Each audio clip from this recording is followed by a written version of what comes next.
Commander Lee Hyun felt the cold metal floor beneath his boots as he stood in the massive circular chamber of Orbital Station New Seoul. The station hung in space like a giant wheel, spinning slowly to create artificial gravity. Through the transparent, aluminum windows, Earth looked like a blue marble against the black void of space. But today, Earth seemed very far away. The holographic projectors in the center of the room flickered to life, casting blue light across the polished walls. Three-dimensional images of alien warships appeared, floating in the air like deadly ghosts. Hundreds of them, maybe thousands. Lee Hyun had seen many things in his 20 years of military service, but nothing quite like this. The aliens themselves stood on the opposite side of the chamber. The Vakari looked like walking crystals, their bodies made of some kind of living mineral that caught the light and threw it back in rainbow patterns. When they spoke, their voices sounded like wind, chimes in a storm. Behind them stood the Threnody, tall and thin like walking sticks, their skin a pale green that reminded Lee Hyun of old jade. The Kelaks were the most human-like, but their eyes were completely black and seemed to swallow light. Dr. Kim Soo-jin watched everything from the observation deck above. She had spent half her life studying these alien races. She knew the Vakari valued order above all else. The Threnody believed in something they called the Great Balance. The Kelaks thought strength was the only thing that mattered in the universe. What none of them understood was humanity. The lead Vakari stepped forward. Its crystalline face had no expressions, but somehow Lee Hyun could feel its arrogance. It had probably lived for hundreds of years. It had probably conquered dozens of worlds. To this ancient being, humans were just another young species that needed to learn their place. "Commander Lee Hyun of the human species," the Vakari said, its voice echoing strangely in the chamber. "We have come to deliver a final message from the Galactic Coalition. Your people have expanded too quickly. You have claimed too many worlds. You build weapons when you should build gardens. You explore space when you should stay home." Lee Hyun said nothing. He had learned long ago that silence could be more powerful than words. The Vakari continued. "We offer you one chance to avoid unnecessary bloodshed. Remove all human settlements from the Outer Rim colonies. Return to your home system. Accept our guidance and protection. You have 72 standard hours to comply." A Threnody stepped forward, its voice like rustling leaves. "We have watched your species for many cycles. You are young and violent. Without proper guidance, you will destroy yourselves and perhaps others. This is not punishment. This is mercy." The Kelak said nothing, but its black eyes seemed to promise violence if the humans refused. Dr. Kim Soo-jin gripped the railing of the observation deck. She had read every report about these species. The Vakari had crushed 12 different civilizations, always claiming they were bringing order to chaos. The Threnody had slowly absorbed entire star systems, convincing other species to give up their independence for the promise of peace. The Kelak simply took what they wanted and called it natural selection. Lee Hyun finally spoke. His voice was quiet, almost gentle. "You want us to abandon our colonies, our homes, our families." "Temporary relocation," the Vakari corrected. "Your people will be well cared for under our supervision." "Like the Minari were cared for?" Lee Hyun asked. The Minari had been a peaceful species that had accepted Vakari protection 50 years ago. Now they existed only in Vakari museums. The crystalline being's body flashed with angry light. The Minari chose integration. They found peace in unity. Lee Hyun nodded slowly. He had expected this answer. These aliens saw other species as problems, to be solved, not as equals to be respected. They had probably had this same conversation with dozens of other races. Most had probably surrendered without a fight. "I need to ask you something," Lee Hyun said. "In all your centuries of experience, in all your wars and conquests, have you ever encountered a species like humanity?" The three aliens exchanged glances. The Threnody answered, "All young species believe they are unique. All think they are special. Time teaches them otherwise." Lee Hyun smiled, but there was no warmth in it. "That's where you're wrong. We are different. Not because we're stronger or smarter or more advanced. We're different because of what we do when someone tries to take everything from us. He walked closer to the holographic display, his boots clicking on the metal floor. "You've studied our military. You've analyzed our weapons, you've calculated our fleet strength, but you missed something important." Dr. Kim Soo-jin leaned forward. She knew what was coming. "You missed our history," Lee Hyun continued. "Every war we've ever fought. Every time someone told us to surrender. Every time someone said we couldn't win." He paused and looked directly at each alien. "We offered you peace. We extended friendship. We tried to find a way to share the galaxy, the fee." Chamber fell silent except for the hum of the station's life support systems. Lee Hyun's voice dropped to almost a whisper. "But if war is what you seek, if conquest is what you demand, then welcome to hell." The transmission ended with a soft click. The holographic aliens flickered and disappeared. The die was cast. The first attack came at dawn on New Busan. Captain Park Min-ho was drinking his morning coffee in the small galley of the patrol vessel Incheon's Pride when the emergency klaxons started screaming. The sound cut through the quiet hum of the ship's engines like a knife through silk. "Captain, to the bridge," came the urgent voice over the intercom. "Priority 1 emergency." Park Min-ho dropped his coffee cup and ran. The hot liquid splashed across the metal floor, but he didn't look back. In his 15 years of military service, he had never heard that particular tone of panic in his crew's voice. The bridge of the Incheon's Pride was small and cramped, designed for long patrol missions rather than comfort. 7 crew members sat at their stations, their faces lit by the glow of dozens of monitors and displays. But today something was different. Today everyone was completely silent. Ensign Choi Da-young sat at the communications station, her hands trembling slightly, as she worked. She was young, maybe 25, and this was only her second year in space. She had joined the Space Patrol because she wanted to explore the galaxy, to see new worlds and meet new species. She had never expected to see war. "Report," Park Min-ho said, settling into his captain's chair. "Sir," Choi Da-young said, her voice barely above a whisper, "we're receiving distress signals from New Busan. Multiple contacts. The colony is under attack." The main screen flickered to life, showing a tactical display of the New Busan system. Red dots appeared on the screen like drops of blood, dozens of them, then hundreds. The alien fleet had arrived in overwhelming force. "My God," whispered Lieutenant Hyo Jin-soo from the tactical station. "Look at the size of that fleet." Park Min-ho had seen many things in space. He had watched stars being born in clouds of cosmic dust. He had seen planets crack apart under the stress of their own gravity. But he had never seen anything like this. The alien fleet stretched across space like a metal storm cloud, blotting out the stars themselves. The communications station crackled with desperate voices. "Mayday, Mayday! This is New Busan Colony Control. We are under attack by unknown vessels. Requesting immediate assistance. Civilian evacuation in progress." Another voice cut through the static. "This is Transport 77. We have 300 civilians aboard. Engines are damaged. We can't reach minimum safe distance." Then came the sound that would haunt Park Min-ho for the rest of his life. A child's voice, probably no more than 8 years old, crying for her. "Mother!" The transmission cut to static.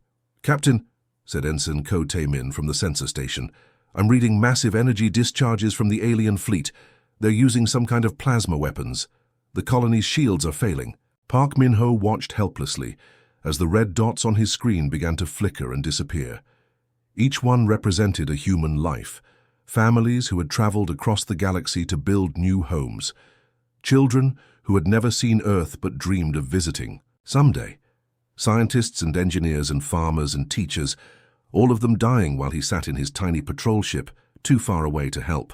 "Sir," Choi Da-young said, her voice breaking, "New Busan has gone silent."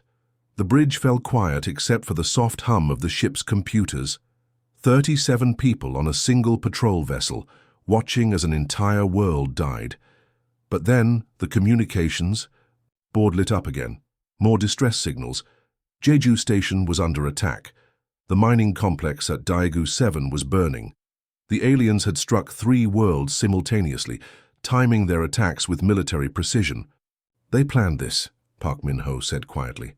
This wasn't a random assault. They studied our defenses. They knew exactly where to hit us. The casualty reports began to stream in. Numbers that seemed impossible to believe. New Busan had housed 40,000 colonists. Jeju Station had been home to 15,000 researchers and their families. Daegu 7 had supported 8,000 miners and support staff. "Captain," Choi De-young said, tears streaming down her face, "Admiral Kang is broadcasting on all frequencies. Emergency override." The main screen changed to show Admiral Kang Jin-woo. Park Min-ho had served under Kang during the border disputes with the pirates 5 years ago. The Admiral was a calm man, slow to anger, always thinking 3 steps ahead. But today something was different in his eyes. Today Admiral Kang looked like a man who had seen hell and decided to do something about it. "All units, all vessels, all stations," the Admiral said, his voice carrying across human space. "This is Admiral Kang. As of this moment, Protocol 7 is active, I repeat. Protocol 7 is now in effect." Park Min-ho felt his blood turn to ice. Every officer in the human fleet knew about Protocol 7, but most had never expected to hear those words. Protocol 7 wasn't just a military strategy. It was something deeper, something that reached back to humanity's earliest days on Earth. "Show them what humans do when you corner us," Admiral Kang continued. "Show them what happens when they threaten our families. Show them why we survived when stronger species went extinct." The transmission ended, but the message was clear. The aliens had made a terrible mistake. They had studied human technology. They had analyzed human military tactics. They had calculated the strength of human fleets, but they had forgotten to study human history. Park Min-ho stood up from his captain's chair and looked at his crew. They were young and scared, but he could see something else in their eyes now. Something that had carried humanity from the caves of Africa to the stars of the galaxy. They had awakened something that had slept since the last great war on Earth. Something primal and dangerous and absolutely human. The aliens had wanted a quick victory over the upstart humans. Instead, they had just learned why humanity had never been conquered by anyone or anything in their long, violent history.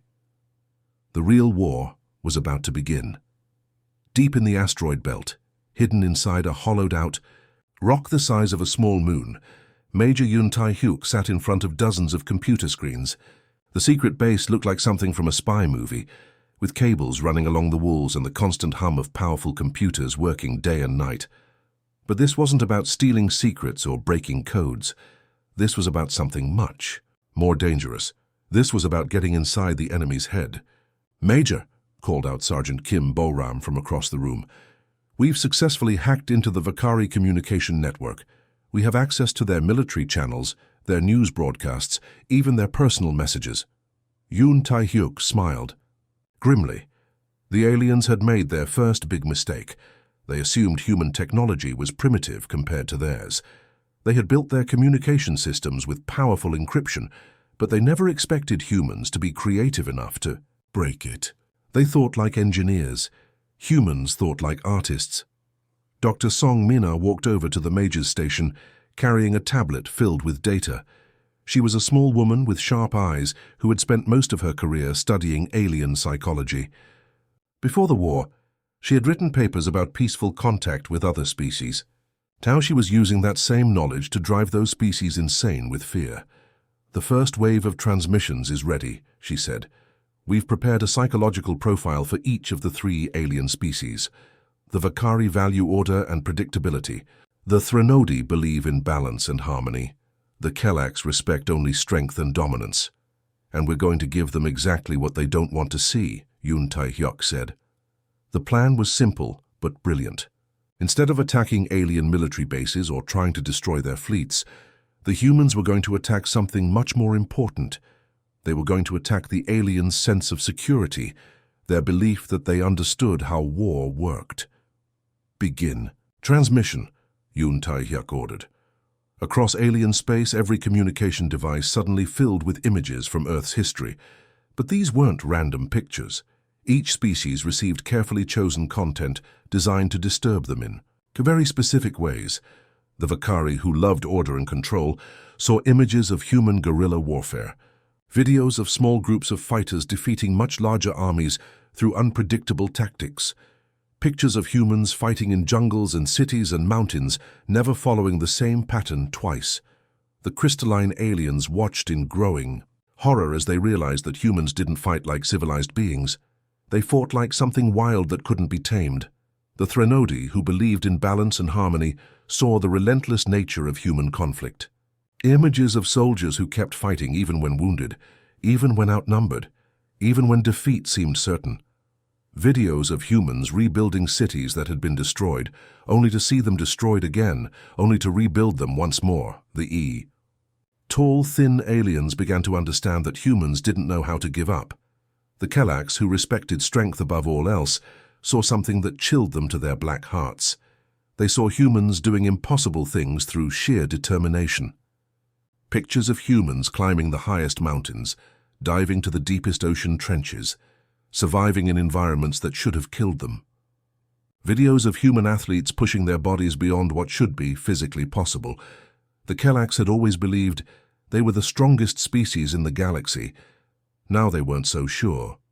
But the psychological warfare was just the beginning. Lieutenant Colonel Han Sung-min sat in the command center of what used to be a simple cargo ship.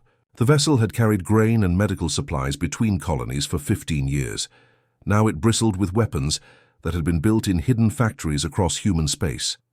The cargo holds that once carried food now held missiles. The engines had been modified to move faster than any cargo ship had a right to move. "Colonel," reported Captain Lee Jae-won from the tactical station, "we've got 23 more converted ships joining our formation. The aliens have no idea what they're looking at." This was happening everywhere in human space. Mining ships that could crack asteroids in half were being fitted with weapons that could crack alien hulls just as easily. Tourist vessels were being converted into troop transports.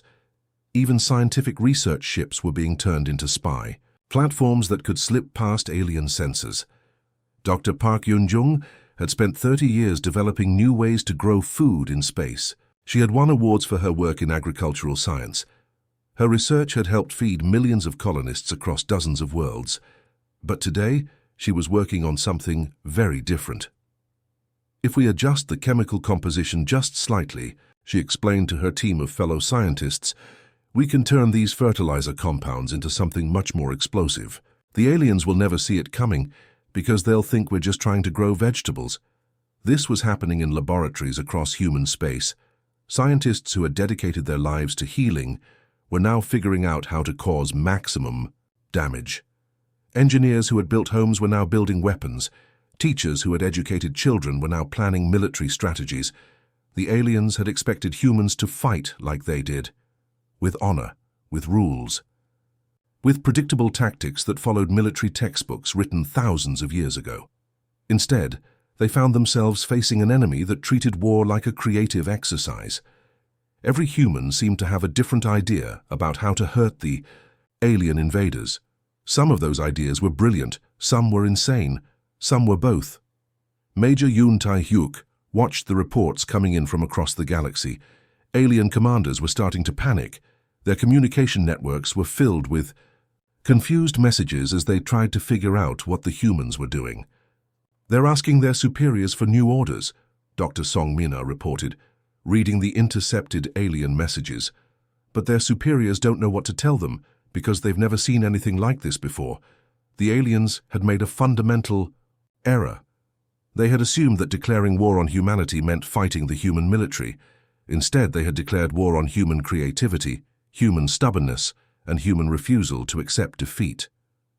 They had awakened something that had carried humanity from caves to stars, something that turned every human into a potential weapon, every human tool into a potential threat, every human idea into a potential nightmare for their enemies. The beast was awake and it was hungry. Admiral Kang Jin-woo gripped the command rail of his flagship as another wave of explosions lit up the darkness of space.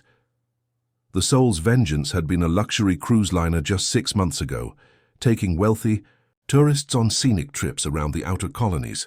Now it bristled with weapons that had been welded, bolted, and somehow crammed into every available space. "Admiral," called Lieutenant Nam Yoon-ji from her tactical station, her voice cutting through the noise of battle. The Vakari flagship is trying to retreat. Their entire left wing is collapsing. Through the massive viewport of the bridge, Kang could see the alien fleet scattered across space like broken toys. Ships that had seemed invincible just hours ago were now limping away, trailing atmosphere and debris. Some were spinning helplessly, their crews probably dead or unconscious. Others were simply gone, reduced to expanding clouds of glowing gas. "How many ships do we have left?" Kang asked his communications officer. 63 vessels still combat-ready, sir," replied Commander Cho Min-seok, though I use the term vessels loosely. Half of them are converted civilian craft that shouldn't even be able to fly, let alone fight. Kang almost smiled at that. The Soul's Vengeance wasn't the only civilian ship in his fleet. There was the Happy Farmer, a cargo hauler that now carried enough missiles to level a small city. The University Explorer, a research vessel that had been turned into an electronic warfare platform. Even the Little Princess, a passenger shuttle, that now served as a high-speed attack craft. The aliens had no idea how to fight an enemy that refused to follow the rules. "Sir," Nam Yoon-ji said, studying her displays, "I'm tracking the Vakari battle patterns.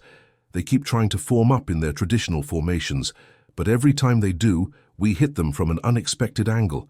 They can't adapt fast enough." That was the problem with the alien coalition. They had been fighting wars for thousands of years, but they had been fighting the same war over and over again. Fleet formations that hadn't changed in centuries, tactics that were taught in military academies and followed like religious doctrine, honor codes that prevented them from using certain weapons or strategies. Humans had no such limitations. Captain Seo Hyun-woo commanded the Happy Farmer from what used to be the ship's cafeteria. The original bridge had been too small to fit all the weapons control systems, so they had simply built a new one wherever there was room. Half of his crew were former cargo handlers who had learned to fire missiles by watching training videos. The other half were military volunteers who had never seen the inside of a spaceship before the war started. "Captain," reported his weapons officer, a former cook named Lim Jun-ho, "we've got a clear shot at that Threnody cruiser. Permission to fire everything we've got?" "Do it," Seo Hyun-woo said. The Happy Farmer shuddered as it launched every missile.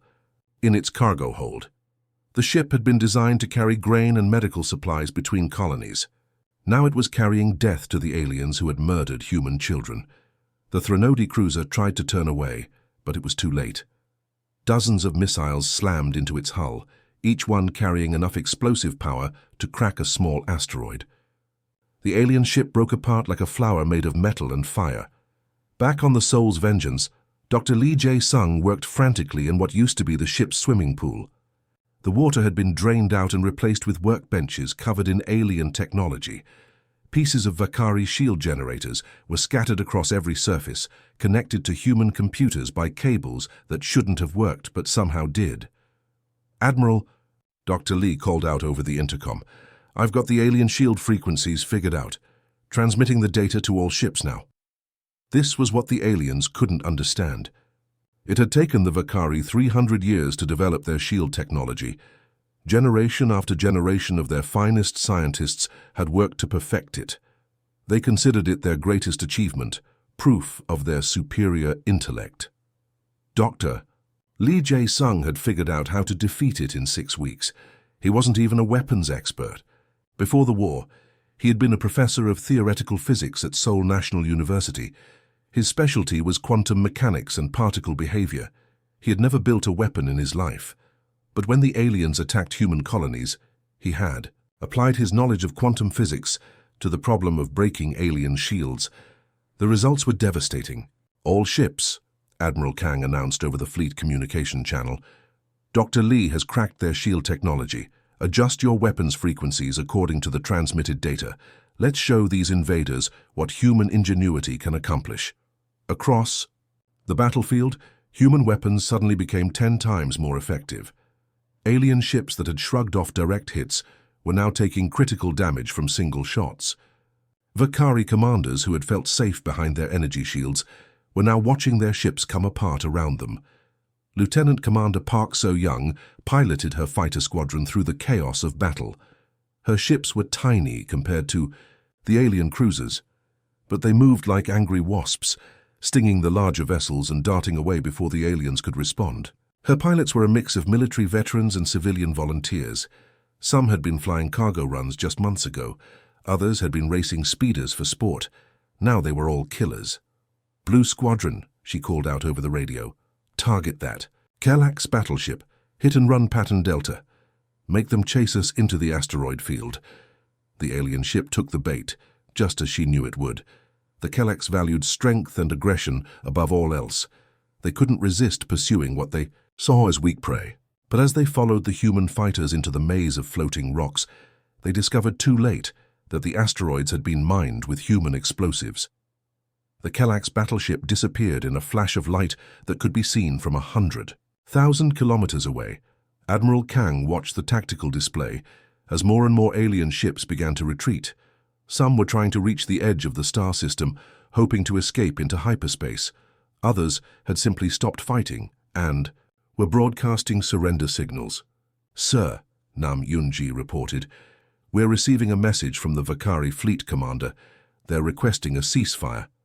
Kang thought about the burning colonies, the dead civilians, the children who would never see another sunrise because these aliens had decided that humanity needed to be put in its place. "Tell them," he said quietly, "that they can surrender when they're all dead or all gone. But they don't get to call a timeout just because they're losing." The battle continued for another 4 hours. When it was over, the alien coalition had lost more than half their fleet. The survivors limped away into deep space, carrying with them the news of their defeat. But this was just one battle in one star system. Across the galaxy, similar scenes were playing out as human forces engaged alien fleets. The tide had turned, but the war was far from over. The aliens were beginning to understand that they hadn't been fighting humanity's full strength. They had been fighting humanity's mercy. That mercy was now exhausted. The final phase of the war began not with massive fleet battles, but with something the aliens had never expected to see. On every human world, in every space station, in every mining facility scattered across the galaxy, ordinary people were becoming soldiers. On the farming colony of New Jeju, 70-year-old grandmother Moon Hae-sun taught her 8-year-old granddaughter how to operate the family's grain harvester, but they weren't harvesting grain anymore. The massive machine had been converted into a mobile weapons platform, its cutting blades replaced with plasma cannons salvaged from destroyed alien ships. "Remember, little one," Moon Hae-sun said as she guided her granddaughter's small hands on the controls. "These machines helped us grow food to feed our family. Now they help us protect our family. Same purpose, different method." This scene was repeated on thousands of worlds. Farmers became guerrilla fighters. Teachers became communications specialists.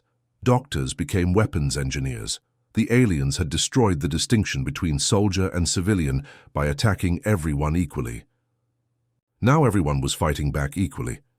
Commander Lee Hyun stood on the bridge of his new flagship, a vessel that shouldn't have existed according to any known laws of engineering. The ship had started as a captured Vakari cruiser, but human engineers had rebuilt it using technology from all 3 alien species. Vakari shields protected a hull reinforced with Threnody armor, while Kellex weapon systems had been improved with human targeting computers. The result was something that looked like it had been built by a madman, but fought like the wrath of an angry god. "Sir," reported his tactical officer, Lieutenant Baek Soo-min, "we're receiving surrender requests from 17 different alien fleets. They're asking for safe passage to neutral space." Lee Hyun looked at the tactical display, showing alien forces scattered across 3 star systems.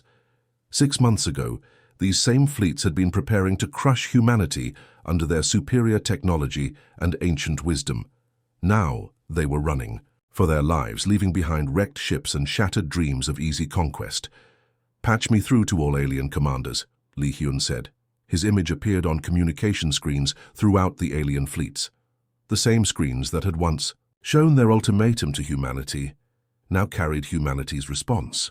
"You wanted to see what humans could do when pushed to the edge," Lee Hyun said, his voice calm but carrying the weight of absolute authority. "You believed our diplomacy was weakness. You thought our restraint was fear. You were wrong."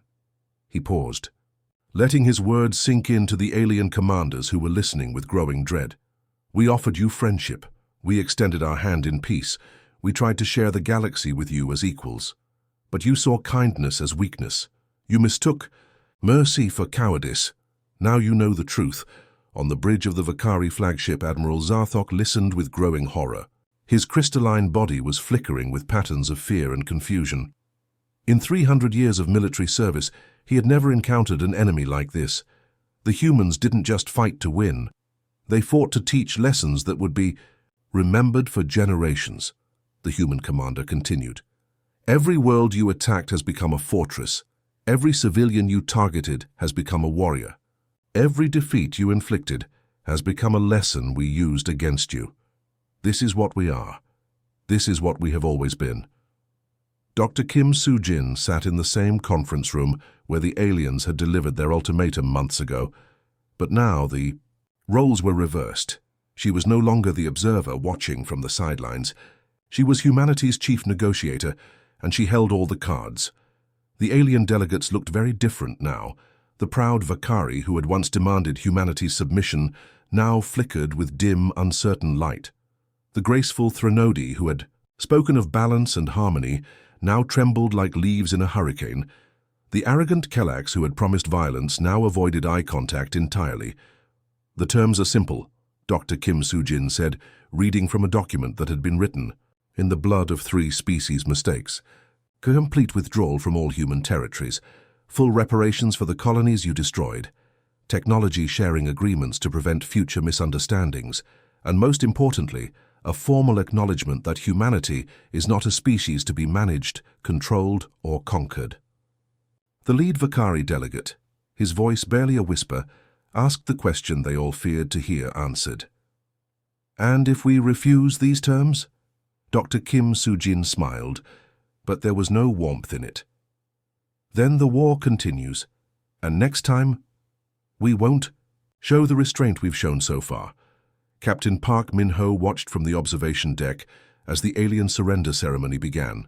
His patrol vessel, the Incheon's Pride, now commanded a small fleet of captured alien ships operated by human crews.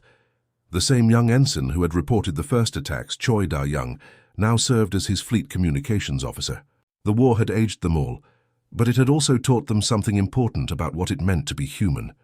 "Sir," Choi Da-young said, "we're receiving reports from across the galaxy. The last holdout alien forces are laying down their weapons. The war is over." Park Min-ho nodded, but he didn't feel like celebrating. Too many good people had died to reach this moment. Too many families had been destroyed. Too many children would grow up without parents, because the aliens had mistaken human compassion for human weakness. The formal surrender took place in the same chamber where the aliens had delivered their ultimatum. The same holographic projectors that had once shown alien fleets now displayed the signatures of defeated commanders accepting humanity's terms. But the real victory wasn't in the documents or the ceremonies. It was in the message that would spread across the galaxy, carried by the survivors of the alien coalition back to their home worlds. Humanity had shown them hell, and they would never forget the lesson. The species that had once crossed the stars, conquering younger civilizations, now understood that they had encountered something unprecedented. A species that grew stronger when threatened, a people who turned every attack against them into a weapon to use against their enemies. A civilization that had learned to fight not just with their hands and their tools, but with their hearts and their minds and their absolute refusal to accept defeat. The galaxy had learned to fear the patience of humanity, but more importantly, it had learned to respect the price of awakening humanity's wrath. The war was over. The lesson would last forever. In the years that followed, alien children would learn about the human war in their history classes. They would study the tactical mistakes their leaders had made. They would analyze the political failures that had led to conflict with a species that had only wanted peace. But most importantly, they would learn the lesson that their ancestors had paid so dearly to teach. Never mistake human mercy for human weakness. The gates of hell had opened, and the galaxy had seen what lived on the other side. Now those gates were closed again, but everyone remembered what it had cost to open them, and Nobody wanted to make that mistake twice.